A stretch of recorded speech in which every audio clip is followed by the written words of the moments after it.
We're building tomorrow, but we're human today, where technology meets us and ideas lead the way. From business to connection, from vision into sound, we turn the boldest ideas into something real and loud. The synthetic echo, where human meets machine. Create it, build it, grow it, Push beyond what you have seen. The synthetic echo, the future starts right here. Good morning, good afternoon, good evening, good whatever time of day it is, wherever you're at. Welcome to the Synthetic Echo. I'm your host, Nathan Graham. I'm really looking forward to today's episode because I think today's episode we get to talk a little bit about actual business, but we're also going to be talking a little bit about philosophy, which always gets me going. So we're going to dive right into it because this could be one of those long ones. My guest today helped build one of the world's leading enterprise SEO platforms and worked alongside some of the biggest brands on the planet. But Stephan, and I'm going to mess this up because I said Bajaio earlier, and I shouldn't have said Bajaio. And you said Stephan, and it's Stephan. So there you go. Stephan, yeah, there. Oh, dude, I get to now be on your. You're on the video. You're going to be on the loop. I'm on your outtake. I'm excited about it. Stephan Bajaio. I'll let you say it. Bajaio. Stephan Bajaio. Hey guys, I'm Stephan Bajaio. I promise you, Nathan didn't practice this 16 times before. No, I probably should have. That's the problem. Anyways, his message today isn't about keywords or algorithms. It's about contextual judgment, which is amazing because the expertise, empathies, and market awareness that allows humans to recognize what actually matters. Now the co-founder of VibeLogic, Stephan believes, see, now I'm paranoid every time I say your name. Stephan believes AI should amplify genuine insights, not replace it. Today, we're exploring my contextual judgment may be the last real competitive advantage in the market. Welcome to the show. Wow. First and foremost, awesome intro music. I was kind of jumping to it. I'm not gonna lie. Like, I kind of hate that you made me do the bounces. And I'm like, all right. See, here we go. That's how I know what generation people grew up in, is because if you are into, I think I went to the AI program and I'm like, I like the song No Diggity. I like 90s rap when it was good. And I want an intro that's based around this. And this is what Stuno gave me. So I'm like, yeah, let's go. That's amazing. I love that. That's like, yeah. That's, I've always believed that like, there is a mathematical equation, right? And I'm not a math guy, but I know there's a mathematical equation to get emotions going. Like if you absolutely and stuff. So I love when one of my favorite things is like, this is so stupid and nerdy of me, but like I love playing with Spotify's like suggestion engine because you can kind of like see where they're trying to like more of this or less of that. And they've gotten even better recently. I don't know if you've seen the features where you can even take your like songs and they'll let you like self-select ones that are airy, ones that are, so all those like check this out. The new feature is you can go and say like, oh, these are all indie or these are all, and it's just self-categorizing based on what you already put in your likes, which are very random. Right. Well, that's what I love about Spotify right now, because growing up in the 90s, I like country music. When I lived in Alberta, I like rap, I like rock. And then now I have a 7-year-old daughter. So every once in a while, I don't know, the Wiggles or some other crap pops up on there. And we're creating a church playlist for the Sunday school people there. You're being a better dad than I am, man. Sometimes I'm loving it. I'm like, Spotify is like, okay, so we're going to start off with a little bit of Ice Cube, and then we're going to wrap up with My God Is So Great. And then somewhere in the middle, we'll have the Barney I Love You song. And I'm like, thank you, Spotify. Yeah, you are I got to tell capitalizing everything. My daughter just turned 6, literally Monday. And I get a lot of like, hey dad, is that Spotify? Like, I think she thinks Spotify is an actual artist because she can actually grab her mom's phone and gets into the Spotify list, and God knows she's not listening to what I listened to when I was her age. But we've tried to keep the bad words and the explicit stuff out, but it's tough when you are still listening to the stuff you loved in the 90s and the 2000s. And well, I'm just waiting for my daughter to barge in from grade 2 one day and be like, Dad, it's from the window to the wall. Oh no. And I'm like, no more Spotify for you, kid. We are done. I'm out. Yeah. I'm not even going to explain to you what skeet means. No. No. Please no. It's like for anyone who's watching, this would be my impression of how Nathan would be if anyone those that are actually watching and not listening. Just like that. Yeah. Well, okay, so true story. So when my daughter was like 4, we were listening to Fat Bottom Girls in the Oh car. my Like, God, me. here we go. And I guess I wasn't even home at the time. And my daughter's sitting there playing, and my wife is cooking or baking or something. And all of a sudden, my daughter's like, I'll take you home tonight. Oh, right beside that red, white light. And my mother or my wife is like, no, you are not singing that song. No. It's yeah. It's weird. We're in Right. a different world. I mean, let's be honest. We just are. Like, I'm doing the best I can in the Northeast, right up in New Jersey, trying to keep the dirty words from making their way into my daughter's ears. But the reality is, she hears them everywhere she goes. Hopefully, not that much at home, but So we have to. Yeah. And you know what? No judgment. If somebody out there wants to swear on their kids, go nuts. I choose not to, but I do find it funny when I'm at the pub having some chicken wings with my daughter, watching like the Blue Jays game or something like that. That's our Friday night thing. We go to and she loves to sit at the bar rail. So I'm training her nice and early. But then, you know, the way guys are at the bar rail, and they start talking. And a few times she's like, Daddy, does he know that's a really bad word? Right, yeah. But it's like loud enough for the other guy to hear. And I'm like, no, honey, I think you should tell him. Yeah. I get you. All right, man. Well, let's dive into it today, because you know what? I'm going to start off with probably the weirdest way I've ever started off a podcast. Actually, this already is the weirdest way. I was going to say, this isn't it already? Like, me. No, let's even go 2 for 2. Something that we were talking about off camera was about how AI in the world, and we're getting into SEO and all this, well, how AI in the world is not going to experience how you put it is how we got gray hairs, right?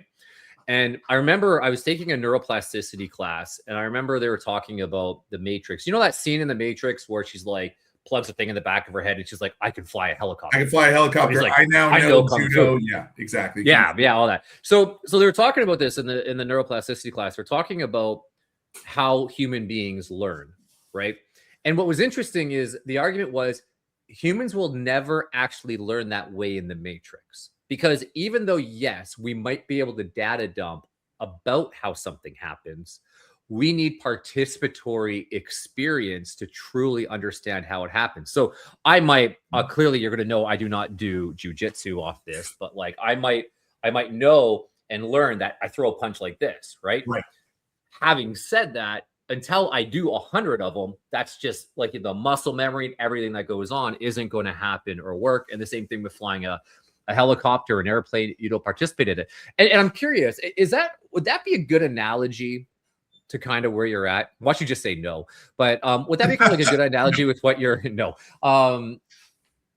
what you're almost talking about, where AI has this base knowledge, but what humans have is participatory knowledge. We participate in things, which gives us a different connected experience in how something gets done. Sure. So, okay, this is a great and interesting way to access what I tend to talk about and what I've started even pivoting my business towards. I haven't named it all well yet.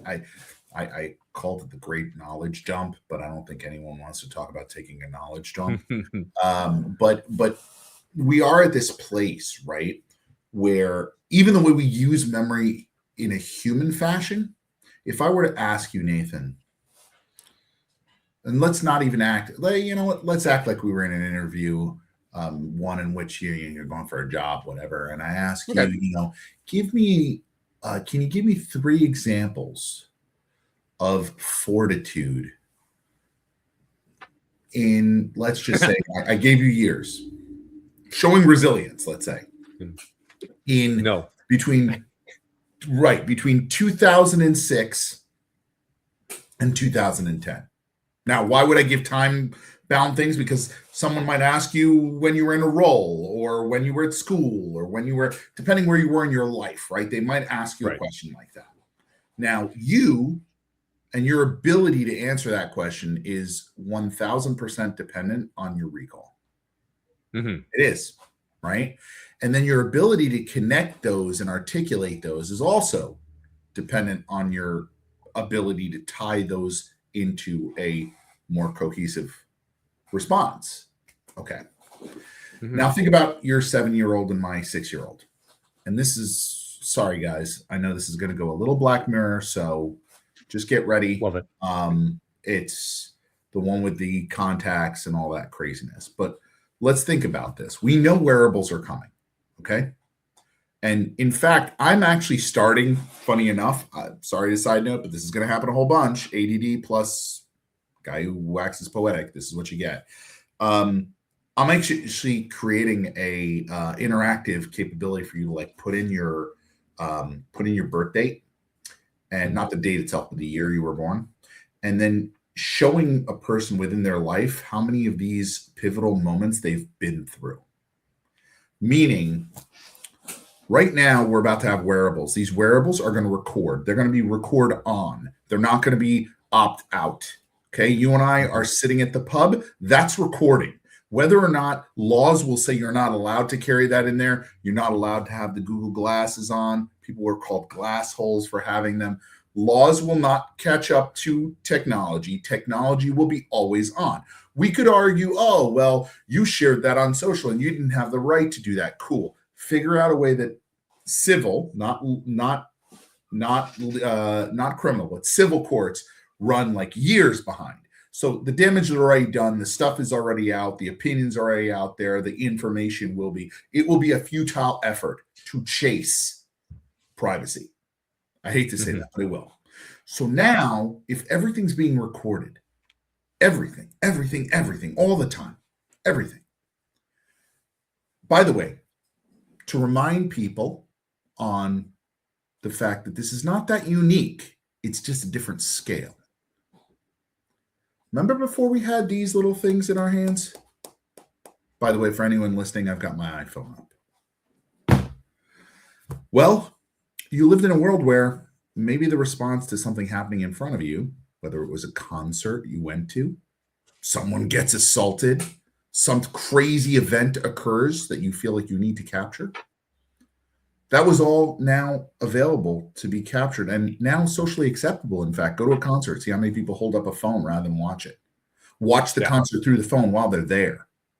Social norms, social habits. It used to be you had to sneak in, by the way, a recorder. Like in my day, remember that? Did you ever deal with bootleg tapes? Did I deal with them? Yes. No, like not deal with them. I was too afraid to get them. But oh yeah, no, we had what's called the Pacific Center. My wife is Chinese. We used to go there to buy the bootleg CDs. Love it. You're like, oh my god, you can get the Avengers when it's still in theater. Let's go. Right, but I was doing it with music. I was like about like Pearl Jam. I had like every cassette of like Pearl Jam's albums. Well, not even, it was just all the different concerts people had gone to and recorded. You weren't allowed to do that. Now, so you're wait. You're that Stephan from Napster. Yes, in fact, yes. Now I knew I recognized the name. It's so funny you say this. I literally was on a call with a client today, and I was talking about when I was at American University. And just to give you context, I got there in '97. Man, am I old? And we had the first T1 internet connection, which was like, whoa, high-speed internet, right? It was like better than even though I think we still did that. But I remember getting a phone call from the computer lab, and they were like, sir. I'm like, sir, nobody uses sir when they call me in my room. This is not good. And they were like, sir, you're slowing down the connection for the university. I'm like, what? And it was because I had bought, believe it or not, a computer that was like a 486, or I don't even know at the time what it was anymore, but it had a lot of memory. So Napster had just become a thing. And I was downloading Napster. So yes, you're absolutely right. Yes, I'm a Napster guy. I was 1000% there. But the idea I'm getting at and trying to get across is like social norms change. Things change. The great recording, as I'm calling it now, right, is going to be this moment, this watershed moment that we won't be able to tie to a given day. It's just going to creep up on us like iPhones did, frankly. Where society will have to deal with the fact that everything being recorded, whether it's a phone call, we're slowly making our way into it, right? Everything is we're already there, a lot of it, right? Like it's being transcribed. It's like and as long as you get a benefit out of it, you're almost willing to trade those things, and it's not even like you have to be aware that you're trading them. You're just like, oh, good experience, cool, I like this is great.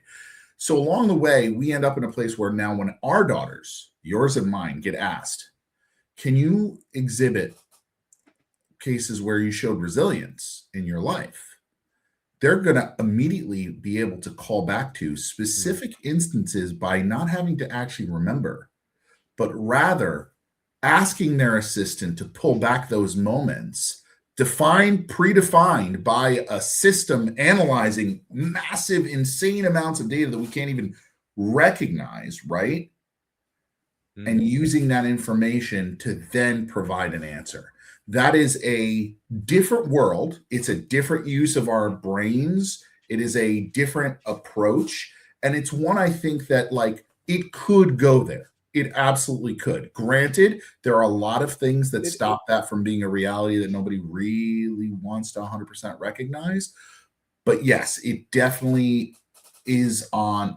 It's there. And so the funny part to me, to your point about the gray hairs, right, is we have this 5-year window. That's what I figure. I'm just saying 5 years. I don't know if it's 4. I don't know if it's 7. But I know it's like 5 feels right. That right now, everyone who's in their 40s, right, is old enough to have had a lot of experience, both at work, in life. You know, you're not super young. You're not starting off a career. And you're not ending it either, right? But you're somewhere in the middle. You got enough data and you've seen enough stuff. That data is not in a training document for AI to learn from. It might have figured it out through things, but it doesn't have your stories. It doesn't have your fingerprints. It doesn't have your emotion. It doesn't have your experience, your analogies. None of that stuff exists in Claude to go get.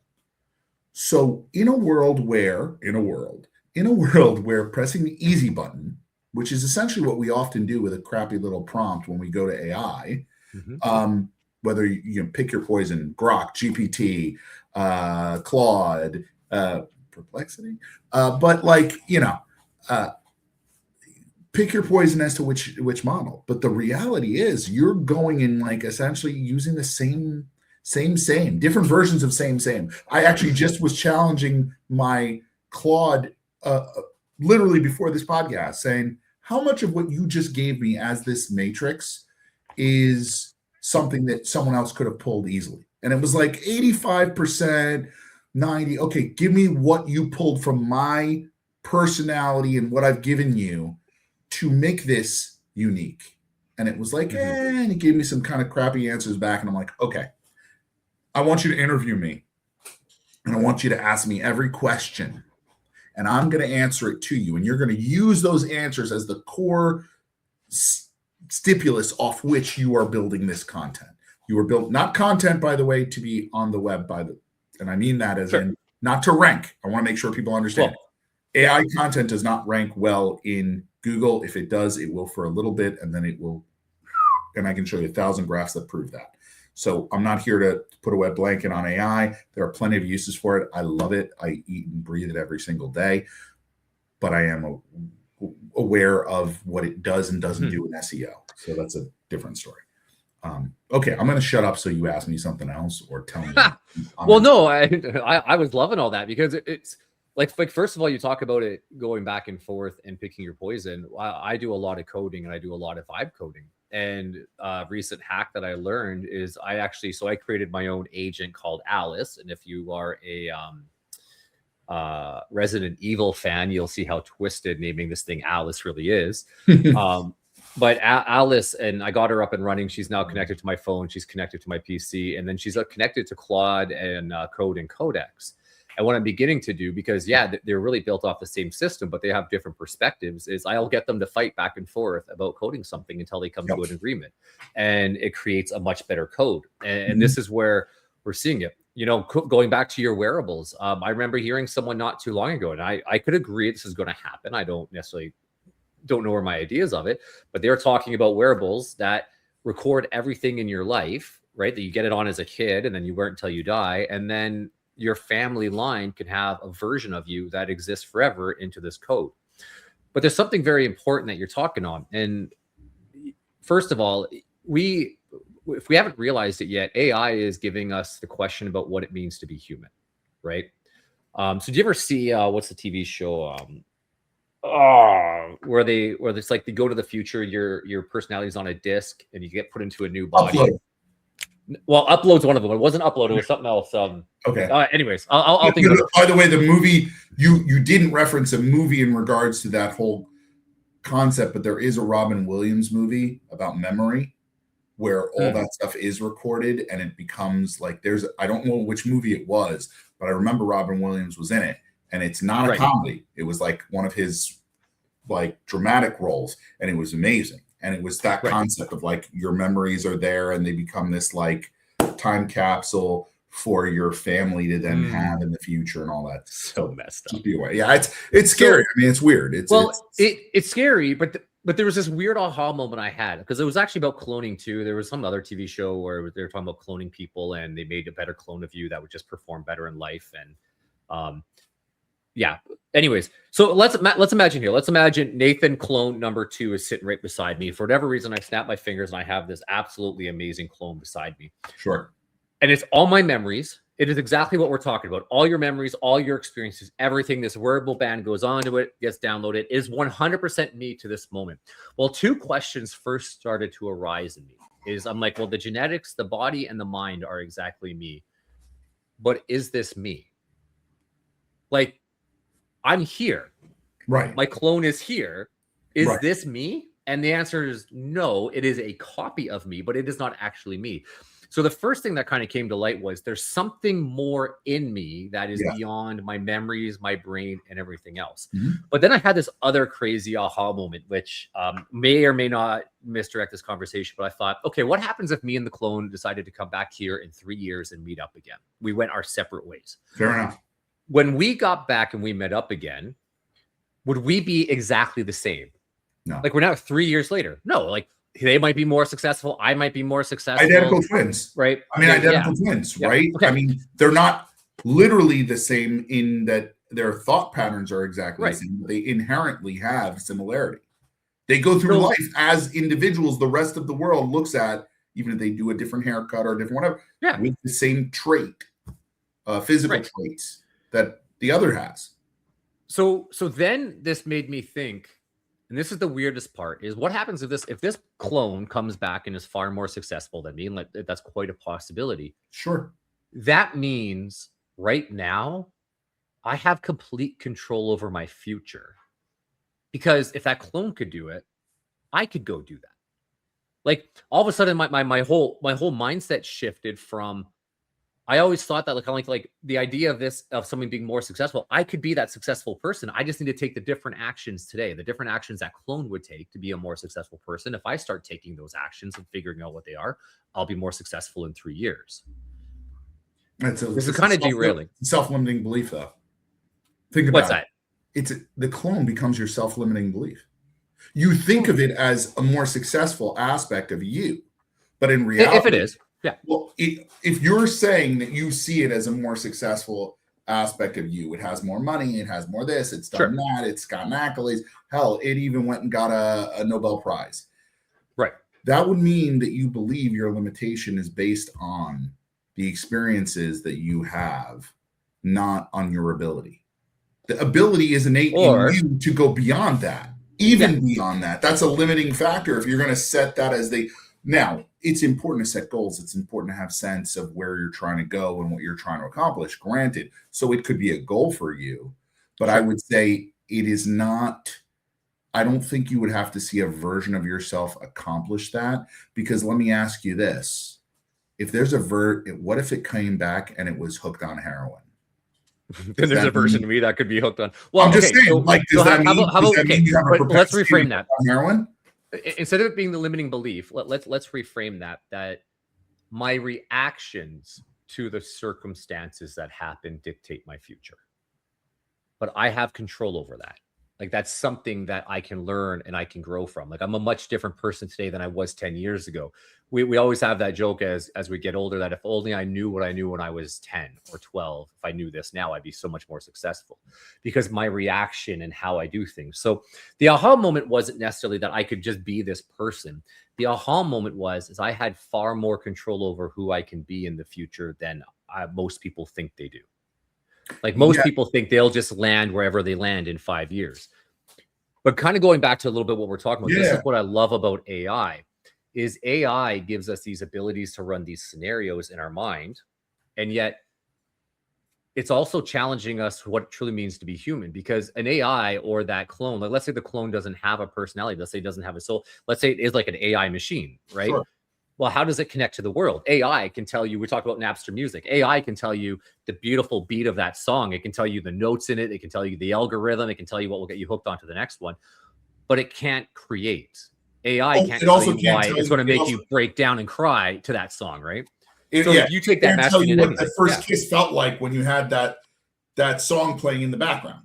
Okay? Yeah, it'll tell you what the pressure of the lips might have been. It could tell you what sensations led up in the brain, but it's not engaging. And so human beings, kind of to your point, I think I'm agreeing to you with your point. Human beings engage in the world that transcends just a knowledgeable base, that transcends just a mechanical understanding of how things work. And this kind of goes back to that matrix lesson. AI can teach you how to fly the airplane, but the way we engage with the world is truly what teaches us how to fly the airplane. We can't just step into it, right? So does that make sense? Yes, it does. It does. Actually, it's actually reminding me of it's kind of crazy how this works. I think, and I want to be sure before I say it. Yeah. I feel like it relates to what I posted today on LinkedIn, and it was a pretty straightforward thing, but it was something I came to terms with, right? Which is, what is the difference between defined and managed? So tons of businesses get it wrong because defined is documented, current, and owned in many cases. Okay. Current doesn't always have to be current, but and usually owned by a named person. Someone owns that in your business. It is a defined metric. It is a defined, right? But managed is usually documented and essentially it demonstrably shows that changes occurred because of it, right? It caused a change when something is managed, right? So I think documentation is cheap, but consequences aren't. And consequential, right, is managing something. Our ability to change according to and because of is our management of it. Our documentation of it, which is what AI does, a lot of documenting and connecting documents, but it doesn't manage it, right? Yes. It doesn't manage it. It doesn't. Yes, you can set rules. Yes, you can try and tell it what those should be. And its ability to manage is mathematical, but we don't manage everything mathematically, right? We manage based on, it would be hard to even say what we manage on. We manage based on every day our decisions, right? We have 50,000 on average, 50,000 decisions, which is why we have such decision fatigue, right? And why I think that AI will come back after it busts, which I think it inevitably will bust because stocks in the market and data centers but I think it comes back when it removes decision fatigue, when it starts being proactive, when it starts doing the things, doing more of the management in advance, the things that you manage but don't want to manage, the things that should be documentation, that like managed documentation. We don't sit here and document how you and I think about what we're going to wear today. We just haven't documented that. You haven't personally documented that. So could AI guess what to make you wear today based on your 15 past shirts you've worn and what you tend to wear on a Friday, yeah, it could. And mathematically, it could be right. It might not take into account the fact that you feel a certain way on a day where it feels a certain something outside, or the fact that you got upset, or that something, or that your daughter has something going on that's not on a calendar and you wanted to wear a shirt her favorite color. Those things are not documented. So there are aspects of life and everything else going on. Technically, could we sit here and figure out how many molecules of oxygen are in the room? Yeah, but I don't know if that would be a really wise thing for us to figure out. And I think it would take us a long time to do it. So documenting is one thing. Being able to recall against documents is another. The question is whether or not, and I think the deeper point is, do your and my daughter learn in a different way because they have access to more accurate, instantaneous, comparative data to help them think through a problem or a query or something at once? You get asked a question, you have to actually pull all that data back in your brain.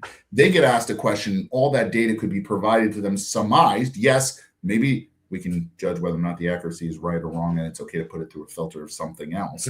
But providing that back to you without perception, but in a factual way. Right. Well, okay. So I love where you're going with this, because again, I'm pretty confident I'm in agreement. We might be using some different terminology. Sure. Yeah. But because the absolute reality is, you're right. But even just coming up with a factual recall isn't all, because context makes the world of a difference. Yes. Right? And that's one thing that, like, AI, I see it all the time. It struggles with context, right? Like you were asking in that job interview, and that's what I think people hate about that job interview, is when they're like, "Tell me about yourself." Right. And the problem is that you're asking that question. There's no context behind it. You have no idea what the context is they're looking for. I'm either a massive conversation or a tiny conversation, but I need context of where to go with that. Yeah, of course. Let's just take this back to AI, because again, this is a heart of what I believe, and I'm open to changing this belief when someone provides me evidence. But sure, AI, I think, is going to go one of two ways. I think it's either going to help the average human being, or a human being, flourish to this amazing point, or it's going to cause them to become extremely replaceable very quickly. And exactly what you're talking about is, I think, where the difference is I use AI to get the mundane things of my day off, right? Like, so for example, right now it's responding and checking out the important emails. It's letting me know if there's an important message on Facebook, blah, blah, blah. It does. I don't need to sit here and look at it code for an hour. I get to get it running and then automate it and do my check-ins, blah, blah, blah. But what does this allow me to do? This now allows me to master the things that I love. Like, for example, I feel like this podcast we're doing is what I just counted out. This is my 15th one in a week. You're my 15th guest in a week. So I'm just posting people. Way to make me feel special, man. Okay. No. Hey, wait till I'm at 2,000. Then you're going to be like, dude, I was number 15 on Yeah. Context. But it allows me to master this conversation. It allows me to generate my thoughts. My thoughts are more well-developed now, which did not come from AI. It came from human conversation, human experience. Now, I will sometimes take this conversation back to AI and be like, you should. So my eyes is Alice. I say, Alice, I have this idea in my head. I have no idea how to get this idea out. So I'm going to just blabber to you in a non-contextual, non-make sense way and just help me make sense of it. And then Alice does. And then now I can actually visualize that process in my head, and now I can grow on it. And this is what I mean by it becomes a tool of offloading. It becomes a tool to help us conceptualize. Yet we can't let go of that humanity. We have to understand that Nathan and Stephan talking is where we're truly learning. Like, Nathan's learning how to say a first name properly and not. I knew you were. I knew as soon as every time that's what you were trying to do. Well, because I feel bad not doing it, but no, it's okay. It's okay. It gets weird, but it's all good. We're still past that. But yeah, no, I mean, he's just going for extra points, folks. There you go. Yeah. No, I agree with you. Yeah. I agree with you. Actually, what it's making me think a lot about right now is just this idea that we are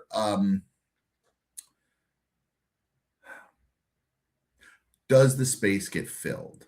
That's the real thing that I was listening to you and I'm like, you're filling it with the podcast. That's great.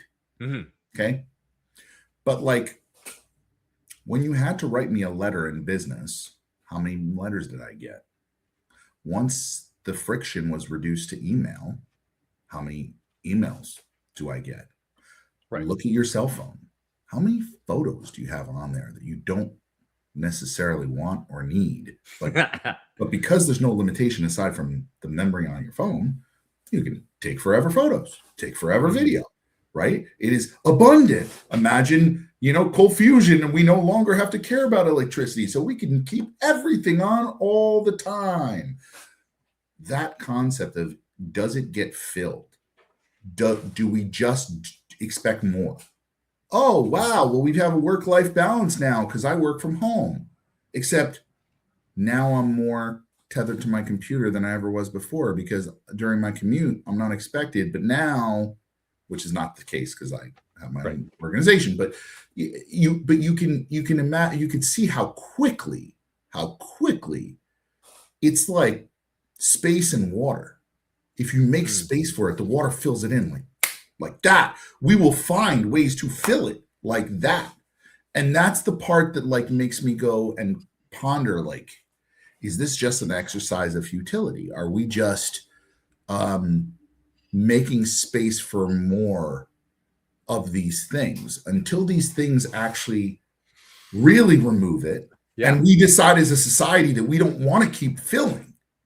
Right? That we don't want to keep filling. And I don't mean universal income and, we're not gonna work anymore because AI does everything for us. I don't know. I'm not in that mindset. I don't think that's good for you. I physically have seen what happens when people retire and have no purpose in their lives, and what happens to them even physically, emotionally, and ultimately, perish. People perish because they don't have purposes, right? They don't feel a purpose, a true purpose. You lose that sense, right? I also had a great uncle who lived to 104, and he was asking me on his deathbed, instead of water for his lips, he wanted cognac. He lived a good life. The man was the man knew 11 languages and was trying to learn 12th when he was 102. So the point being that with a purpose, with a sense of self, that doesn't come from the data, right? That comes from something else. I agree. It has to come from something else, right? I'm not trying to get too metaphysical here, but there has to be something more than the data we acquire. But there is something to say. You're an entrepreneur, right? So am I. One of the things we I want to say it's almost tattooed. I don't have tattoos, but it's almost tattooed on all of us, which is this learn from your failures, right? Yeah. You got to remember your failures first and foremost. You have to know when to bring them to context in the moment. You have to not objectify / put rose-colored glasses and or excuses and or ego and or, right? So we can keep doing that flip that I'm doing.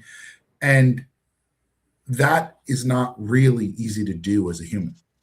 But yet as a set of data, it's very possible to do that. So do we change because of what's available to us that doesn't require recall in the same way, that could provide more fact or objectivity in a world, by the way, that we are moving towards a sense of everything is fake news, everything is not real, what's up, what's down, what's science, what's not. I mean, it's gotten so insane, man, that I don't know what anything is anymore. I think I do. And I hope that what I knew was right or somewhat right, but anyone with a TikTok can start telling you world facts, and you're supposed to believe them because they said it with language a certain way, and that, if it was convincing enough, is enough to validate someone to go take action in the streets or do this or do that. And it's but should it? Is that really the bar? Should we not have some more reality to our world? So maybe this forces that. I'm thinking about this on the fly. Maybe the fact this great recording does define it, right? So again, I understand what you're saying. It's just there's so many deep reasons for this, and there's so many different places to go with why exactly what you're happening is happening. I'm taking a course right now on logic, and it talks about the break or what does a logical argument have to obtain? What is the purpose of finding truth? And like an example is, I think one of the biggest breakdowns in society right now is this idea that truth doesn't exist, because that's what creates this ebb and flow of what you're talking about. The logic isn't there. Right. Like if truth is one thing to me and one thing to you, then I can believe the person on TikTok, or I can believe the last podcast that I listened to, and I don't need to go self-discover. And this is where I think you have something like the internet did this, and ironically, encyclopedias did this back in the day. Like, Yes. To back up, one of my first things I was thinking of is human nature. First of all, doesn't change. This is not about changing human nature. Human nature is exactly the same. It's either going to enhance or take away from it, but it's the exact same human nature they dealt with 1,500, 2,000 years ago, 7,000 years ago, whatever, right? So anyways, to this small group of people, AI is going to be this beautiful thing that really helps them advance what they want to go, because they will understand that it is the tool that it is meant to be. They will understand. It's like the encyclopedia. They will understand the encyclopedia is designed to make me smarter. They'll understand that the internet and YouTube is designed for me to go, and I'm just using examples, but designed for me to go learn university courses from, dude, like education. Does it not blow your mind that for us to get an education growing up, we had to spend hundreds of thousands of dollars at university, and now you need a $20 a month YouTube subscription so you can skip commercials, and you're getting Harvard professors teach you things. Now you don't walk away with a degree, but now companies are even learning that you don't need the degree, you need the intelligence. Right. And AI is going to be the next level for this, number one. But then number two, here's the problem: 80 to 90% of people are going to use it as the quick way out. Just look at Tinder, man. You know, I've been married 19 years. One of the biggest things about my relationship, why is it so meaningful? Because it's work. And I enjoy that it's work. It's not easy. It's not what does my wife do for me? It's what can I do for her? And it's how do we work together? How do we build this family together? It's work. Dating at one point was work. I had this rant and rave on a men's podcast not too long ago, it's like, there's something about, and I'm going to use, okay, sorry, here. For all the new people out there, I'm about to use a trigger word. So if you are about to get triggered, you can turn this off now. Men like the hunt. Men like the pursuit of women. Now, I'm not saying men do not go force yourself, do not go be pigs about it. That's not what I'm talking about. I mean, good men, like, they like to romance. They like to wine and dine. They like to stand out, because at the end of the day, women choose their partners. Men don't choose, women choose. And we like that pursuit. But where is the pursuit in Tinder? 30 cents. I have no idea how Tinder works, and thank God I don't. But I think you swipe right, and all of a sudden you're going out watching Netflix and getting laid. Like, it is the worst sense of purpose. Something that was so purposeful in our lives is now the worst sense of purpose. And this is what's going to happen with AI. AI is going to make it. Yeah, it's AI is going to make either things so simple. Like you talked about content. Yes, and I will admit I do this because I hate writing blogs, and my website needs blogs. So I just say, Alice, go write me a blog for my website and post it so it can go with my newsletter. But for my books, I don't do that. For my books, I self-guide and get it to help me build and help me develop the thoughts. And then I write it out, and then it rewrites it back to me. Then I write it back to it. And we work together coherently. And that's, it is coming up with these brilliant ideas. So yes. Yeah, I don't know. No, I'm going to stop you right there. We're good. Okay, you go. We're gonna take exactly what you just said, and we're gonna put it into practical practice. Okay. You're doing the thing I said not to do. You're doing the Alice, write me a blog. Yeah. Now, Alice will write you a blog. Blogs. No, I'm just saying. Yeah. Alice will write you a blog. She will. Okay. Mm-hmm. She'll produce it for you. It'll sound great. You might add additional stuff to make it sound more human. You might tell her, do not use emojis. Those are telltale giveaways. Don't use this terminology. Like in the vast digital landscape. That's one of my favorites, right? Which they're these, don't use M dashes. God knows the poor M dash got its ass handed to it. Sorry, explicit now. Handed to it because it was used so frequently in responses, right? By which are telltales. Now, if you use an M dash, you could be deemed AI even if you wrote it as a human, right? Right. So rather than allowing, we could do all that massaging, so to speak, but numerically and watermark wise, it will be deemed AI. However, we have been waxing poetic, you and I, for a total of, I don't know where the counter is here, but 44 minutes. 44 minutes. Great. Okay. Which has been great. There is same. I've loved this. This is a very, That doesn't feel like a minute over 50. well, I agree. Joking. but it's great because what you basically have now is a treasure trove of content, right? And that content can be made and used in many different ways. So what I really love about thinking about the utilization of AI and where it partners with me and how I think through it is a few things. One, if you have a set of questions, not that you would do canned spam, but if you did a set of questions that you had asked me, that you've also asked the 15 other people you've had this week, then you can go horizontal with your content. So it's a roundup. It's a roundup of, it's your thought, which you can dictate to Alice. For me, writing a blog is like gashing a vein and watching it bleed. Okay. Yeah. I'm good at writing and obviously good with words, but I suck because I have learning disabilities. I am a slow writer and a slow reader, and I always have been.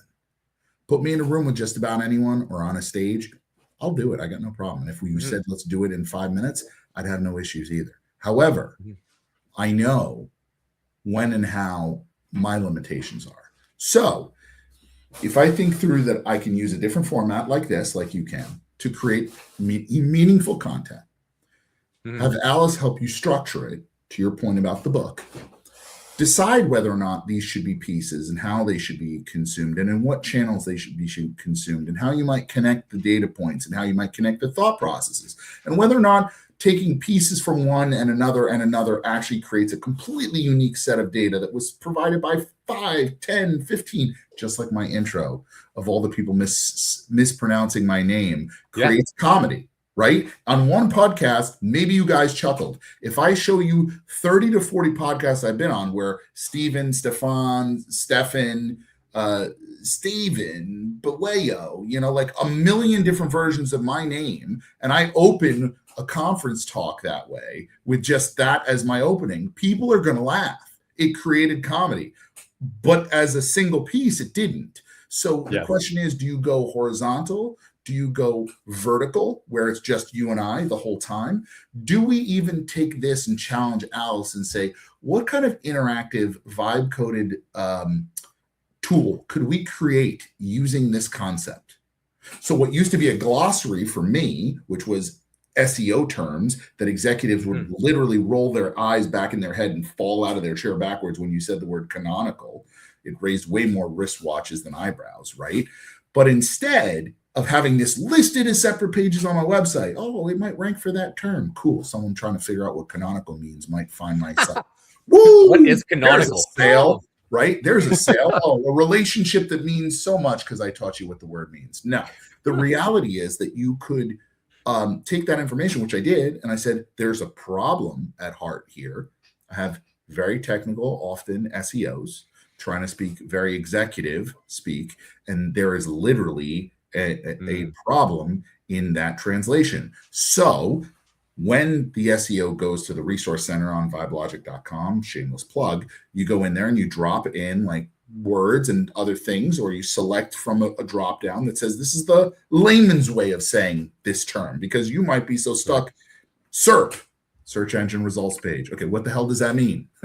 Right? Oh, the page that results in Google and all the results on that page, right? So, or I should say search engine. It's not fair to say Google, but whatever. Anyway, point being, I also allow you to go as the executive on the other hand, drop in the email you got from your SEO, and it automatically goes, oh, 301 redirect. That means a permanent redirect that moves the user from point A to point B.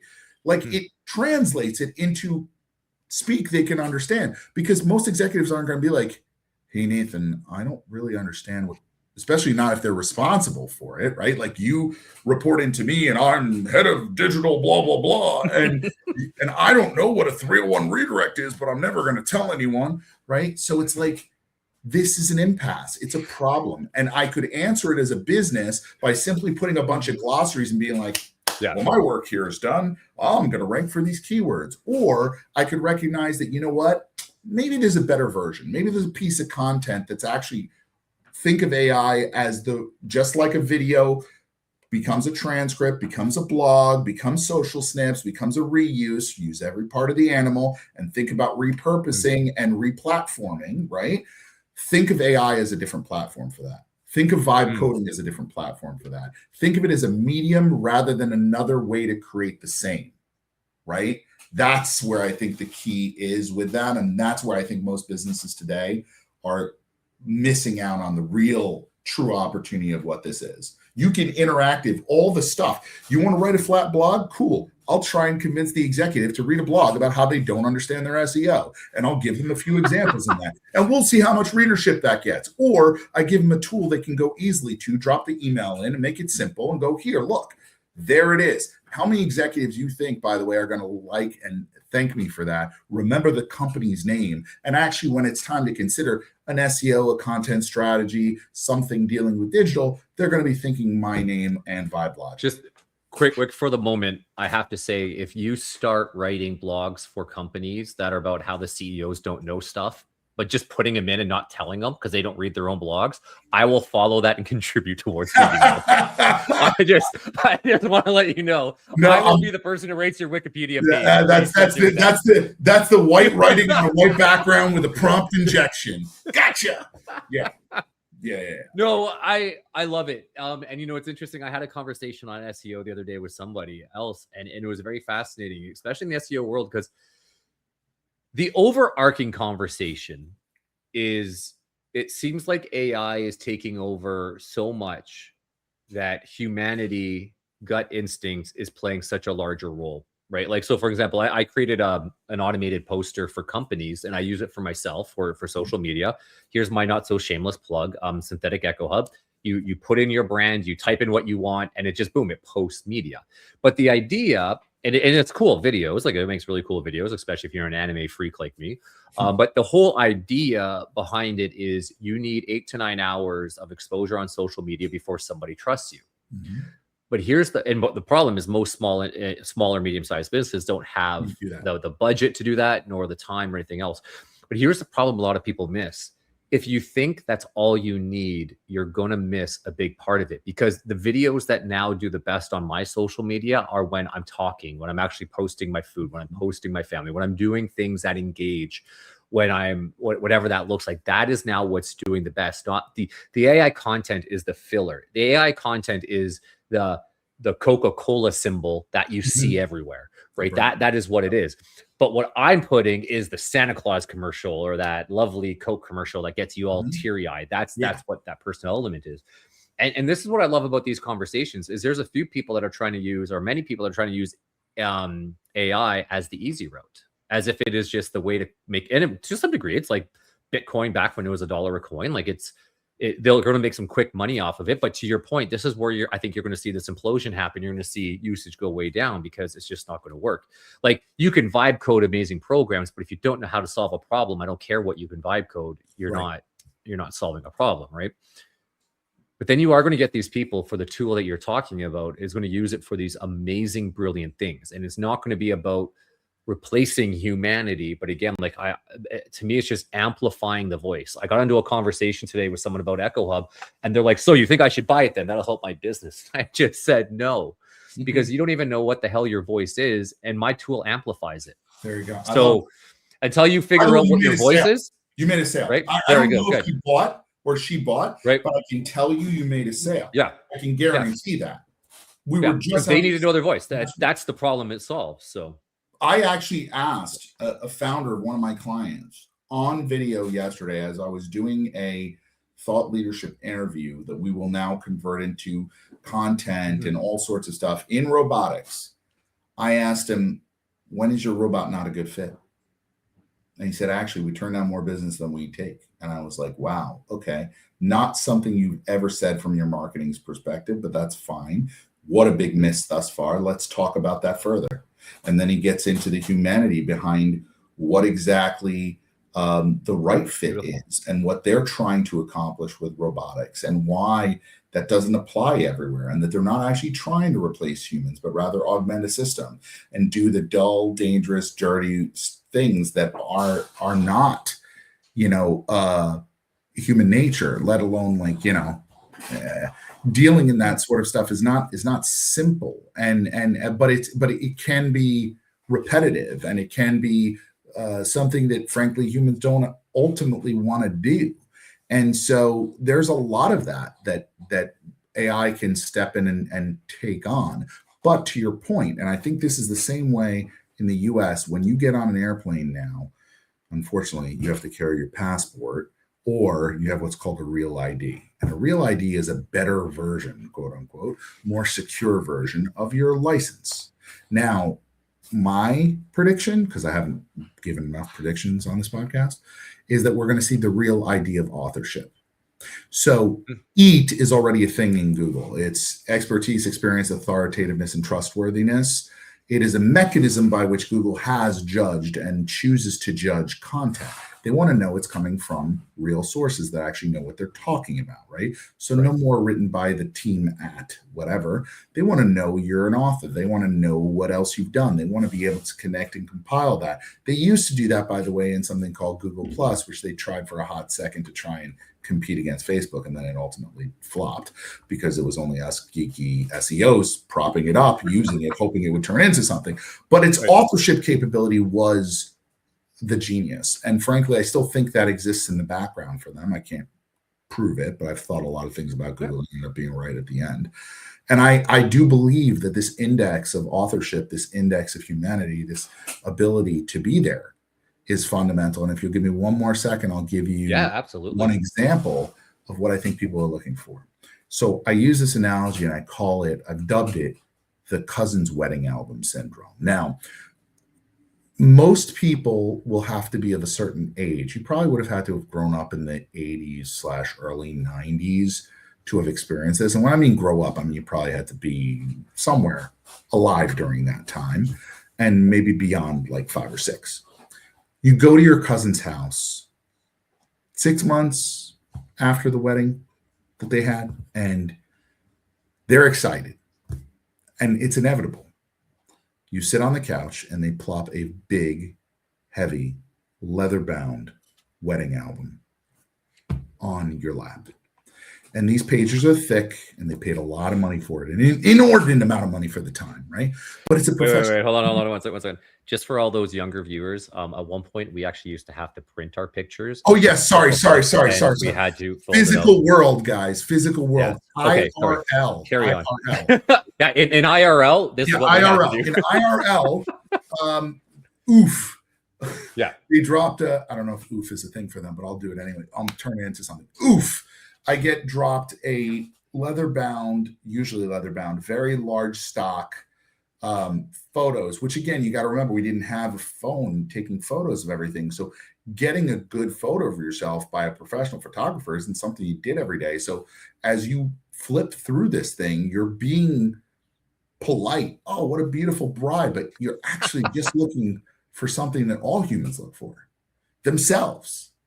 It's not because they're egotistical. It's not because you're hoping you don't have like a Seinfeld Elaine dancing move, but you actually have a good photo and you can be like, hey, what's your photographer's contact information? I'd love to get that photo, right?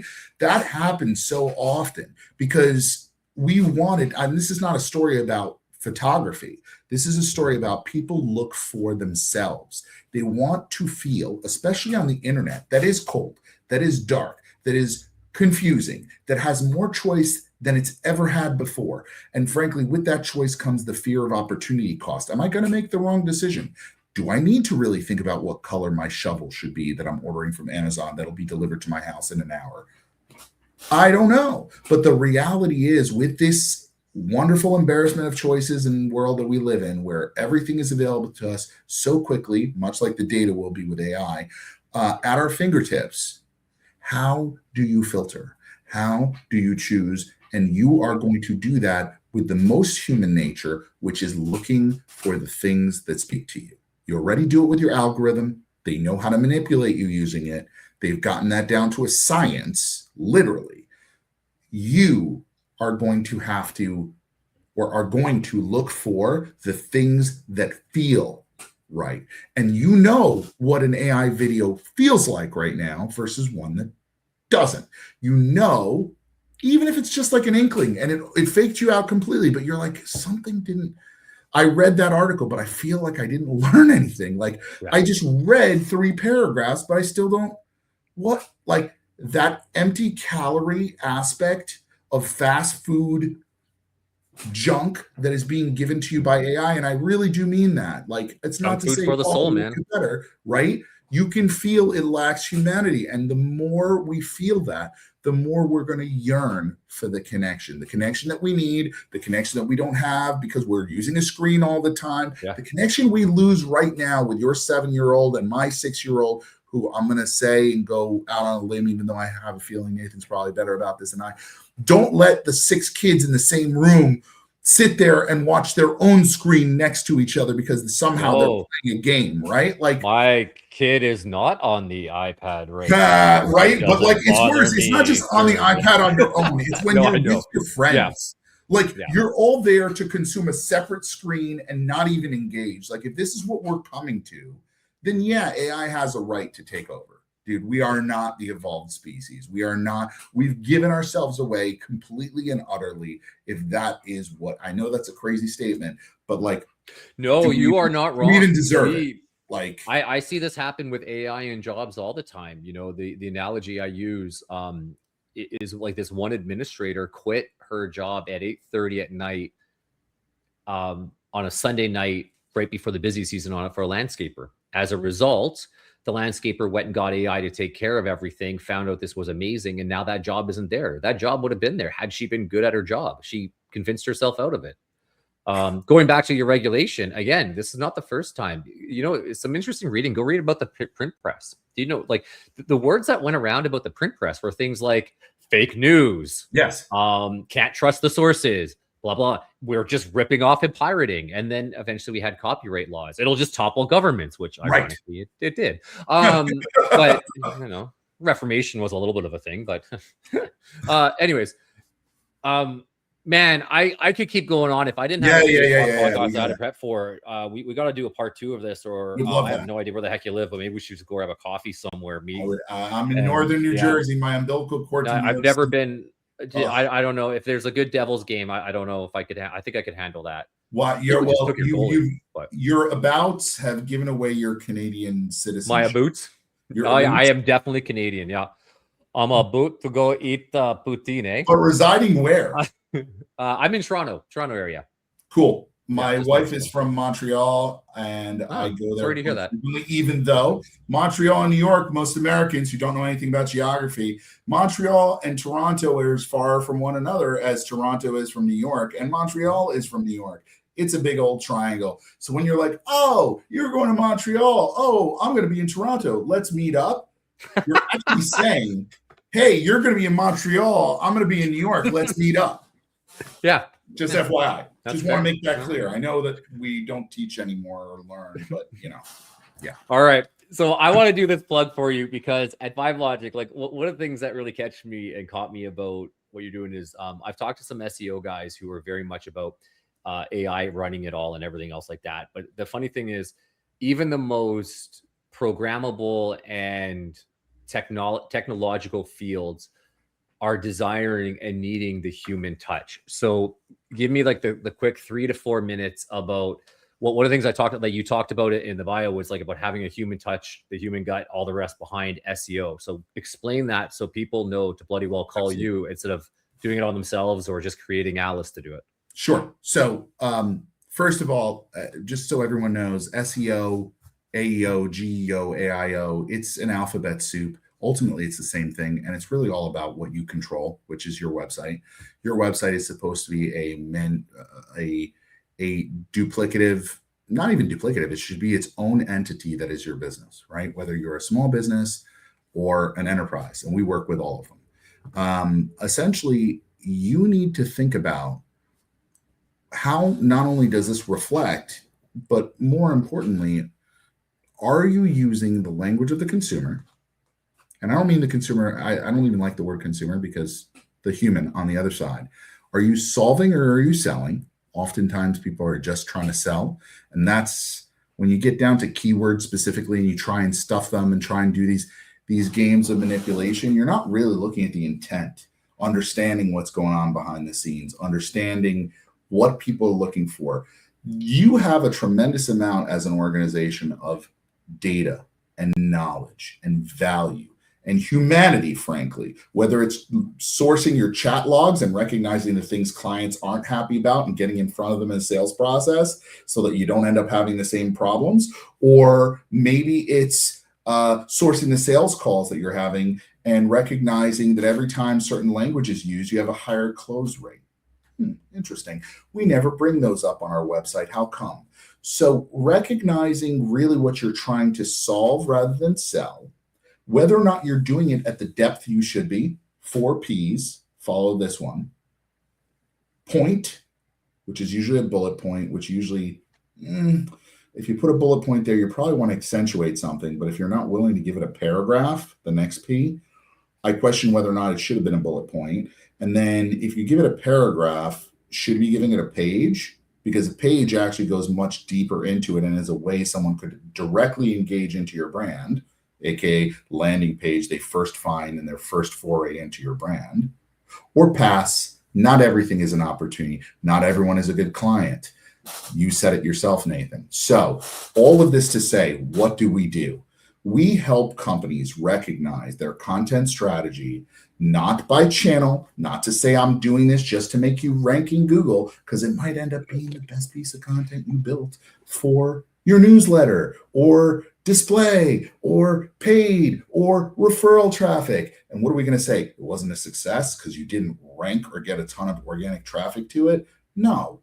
If it is meaningful and if we're helping you think through what kind of great content to create, so it's helping to set a strategy, looking at what you already have, realizing and rethinking how we might use that, going into your business and understanding the thought leadership that exists there, identifying it, helping you pull it out, videos, other things that kind of make it easy, and then getting it out in the ways, shapes, and forms that people find things. SEO says, I am the answer to all of your queries. That is not true. What ultimately happens is you will be influenced by what you find. Your opinion will be formulated. You will ultimately make decisions based on what you find. What you find, not who you find per se. So a Reddit thread could influence you. If it's often brought up as a result in LLMs or in the search engines, which by the way, it's a lot more in Google than it is in ChatGPT. A recent study came out about that. That Reddit thread might be where your subject matter expert needs to be, and taking that thought leadership you just created and dropping it there, because the odds that it's going to get in front of the right audience is incredibly high because we know what led them to that Reddit thread. And a publisher that's actually out there publishing content that has display opportunities on it on a page that's highly specific to the topic you know your audience cares about, a problem you're trying to solve for, and you have the answer, but they just need to find you. The answer isn't to be the one ranking necessarily. Of course, you'd love that. But the reality is there's already someone there. So why not join? Pay, build, buy, or borrow. They're all there for the taking. So what do? We just help you decide where to place those. We don't place them for you. We just help you set a strategy to understand what to do. Think of it like roulette board. We're helping you decide what numbers to put your bets on, because betting black and red is no way to go through life. So you're not going to win big doing that. So ultimately, break it down to one simplistic. You told me 4 minutes, and I definitely blew through that. But no, you're good, man. A simplistic elevator pitch. Understand your audience, build a strategy towards it, create the assets to disperse to that audience and solve their problems, figure out where to put it. We can work with you on one or all of those things. Awesome. And for those who are not watching the video, that is VibeLogic.com. You got it. Here again, VibeLogic.com. Well, this has been an absolute fascinating conversation. I can't say how much I appreciate it. One thing I love about this podcast world is you have absolutely no idea what's coming next. Surprise! It makes me think of that Simpsons episode where the police are interviewing people and they get to the Spanish guy and it's like this big rumba music and Chief Wiggum's like, oh, I hope every interview is like this. And then it goes to the chief or goes to the Skinner next. And it's just like, yeah. So I was here This has definitely been the Spanish Bumblebee episode. I love it. I'm glad I could be that for you, Stephan Bajaio. Thank you. So thank you, Steve, yeah, for joining us. Yep. Yeah. Listen, man, let's stay in touch. Absolutely. If you want, I'm just going to run the outro and then we can just talk about how we're going to share Sounds this good. afterwards. Stay in touch. I appreciate this. I appreciate you. Have yourself a good one. Thanks. You too.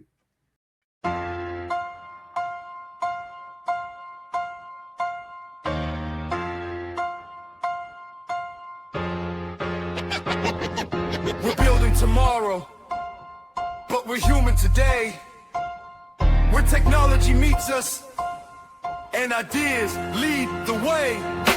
Business and connection, growth in every sound. The future keeps on calling. Can you hear it coming now?